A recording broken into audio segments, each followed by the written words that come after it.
Hello guys, आज हम देखेंगे आर डी शर्मा के बुक से एक्सरसाइज 3.7 का क्वेश्चन नंबर 6। यह क्लास 10 का सिलेबस है। इस क्वेश्चन में हमें देखिए न्यूमरेटर और डिनोमिनेटर के बारे में बताया गया है।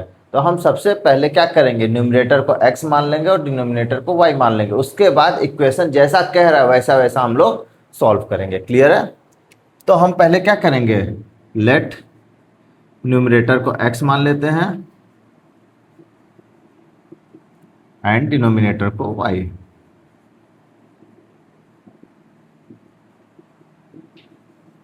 क्लियर है?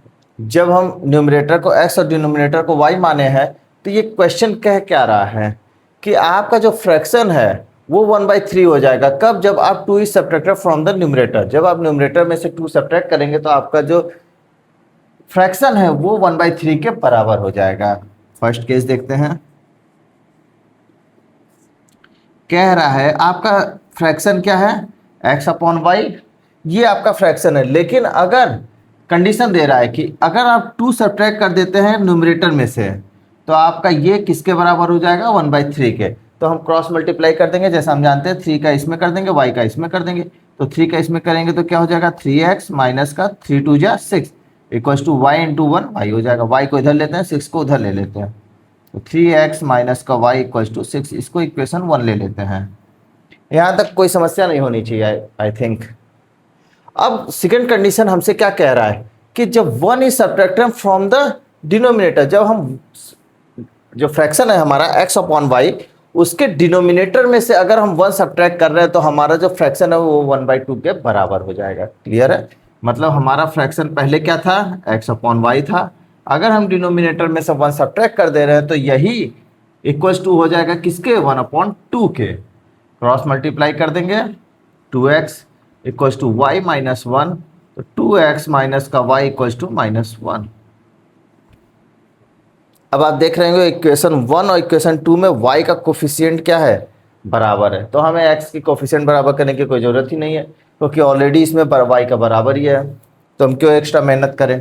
तो अब दोनों को क्या करना पड़ेगा, ऐड के सब्ट्रैक्ट। तो हम पहले ही बता चुके हैं क्या कि जब दोनों जिसका कोफिशिएंट बराबर है उसके साइन की हम बात करेंगे। क्लियर है? तो इसका साइन और इसका साइन देखिए सेम है तो हम सब्ट्रैक्ट करेंगे, अदरवाइज क्या करते हैं, ऐड करते हैं। तो हम subtract equation 2 from equation 1। Equation 1 में से 2 घटा रहे हैं तो हम सबसे पहले 1 लिखेंगे इक्वेशन। 3x माइनस का y equals to 6, 2x minus का y इक्वल्स टू -1। अब देखिए हम क्या कर रहे हैं, सब्ट्रैक्ट कर रहे हैं। हमें पता है जब हम सब्ट्रैक्ट करते हैं तो क्या करते हैं, नीचे वाले इक्वेशन का साइन क्या कर देते हैं, चेंज कर देते हैं। मतलब जो माइनस है उसको प्लस, प्लस है तो माइनस, तो ये प्लस है तो इसको माइनस, ये माइनस है तो प्लस, ये माइनस है तो प्लस। तो ये देखिए कैंसिल आउट हो गया। यहाँ से क्या बचा, x इक्वल्स टू 7। देखिए x का एक तो मान आ गया।